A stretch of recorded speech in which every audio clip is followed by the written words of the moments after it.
أعوذ بالله من الشيطان الرجيم. بسم الله الرحمن الرحيم. ولا تحسبن الله غافلا عما يعمل الظالمون. صدق الله العظيم. বাংলাদেশ খেলাফত মজলিস গাইবান্ধা জেলা শাখা কর্তৃক আয়োজিত অধ্যকার এই গণসমাবেশে উপস্থিত সংগ্রামী সভাপতি, উপস্থিত গাইবান্ধা জেলার ওলামায়ে কেরাম, বাংলাদেশ খেলাফত মজলিসের কেন্দ্রীয় ও জেলা নেতৃবৃন্দ, বাংলাদেশ খেলাফত যুব মজলিস সহ সহযোগী সংগঠন সমূহের নেতৃবৃন্দ, গাইবান্ধার সর্বস্তরের আমার ধর্মপ্রাণ তৌহিদি জনতা, সর্বপ্রথম আমি আল্লাহ পাক রব্বুল আলামিনের দরবারে শুকরিয়া আদায় করছি, যেই মহান রব্বুল আলামিন বাংলাদেশের মানুষের বুকের উপর চেপে বসা স্বৈরাচারী ফ্যাসিস্ট জালিম শাহী শেখ হাসিনাকে উৎখাত করে এদেশের মানুষকে মুক্ত বাতাসে নিঃশ্বাস গ্রহণ করার তৌফিক দান করেছেন, সুযোগ করে দিয়েছেন। আল্লাহুম্মা লাকাল হামদু ওয়া লাকাশ শুকর। আমি শেখ হাসিনার এই দীর্ঘ 15 বছরের স্বৈর শাসনের জাতাকলে পিষ্ট হয়ে এবং তার জুলুম নির্যাতন খুন গুম হত্যাকাণ্ডের শিকার হয়ে যে সকল প্রাণ ঝরেছে, শাহাদাত বরণ করেছেন যারা, তাদের সকলকে শ্রদ্ধা করে আমি স্মরণ করছি।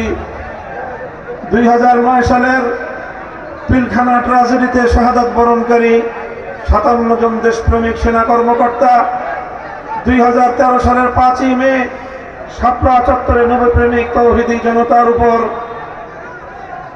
রাতের অন্ধকারে গুলি চালিয়ে হত্যা করা হয়েছে যে সকল বীর শহীদানদেরকে। 2013 সালে আল্লামা সাঈদী রাহিমাহুল্লাহর বিরুদ্ধে মন গড়া নাটক মঞ্চস্থ করা, মৃত্যুদণ্ডের রায় ঘোষণার পর কোরআন প্রেমিক জনতা বাঁধ ভাঙ্গা জোয়ারের মতো রাজপথে নেমে আসলে পাখির মতো গুলি করে শতাধিক কোরআন প্রেমিক জনতাকে হত্যা করে স্বৈরাচারী জালিম শেখ হাসিনা।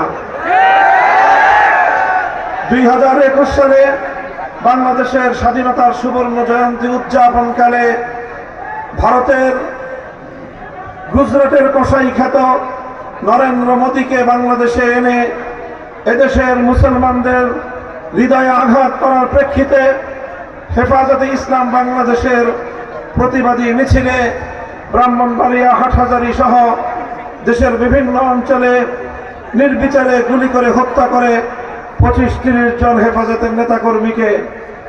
2024 সালের সর্বশেষ জুলাই এবং আগস্ট মাসে ইতিহাসের বর্বরতম হত্যাযজ্ঞ চালায় ফ্যাসিবাদের বিরুদ্ধে বৈষম্য বিরোধী ছাত্র আন্দোলনের সারা বাংলাদেশের প্রতিটি জনপদে শেখ হাসিনার নির্দেশে তার হাতুড়ি লীগ, হেলমেট লীগ, ছাত্রলীগ, যুবলীগ তার সন্ত্রাসী বাহিনীদের নির্বিচার হত্যাকাণ্ডের শিকার হয়ে, গণহত্যার শিকার হয়ে সহস্রাধিক বাংলাদেশের ছাত্র জনতা, এমনকি 3 বছরের শিশু পর্যন্ত শেখ হাসিনার জুলুম থেকে রেহাই পায়নি, হত্যা করা হয়েছে তাদেরকে।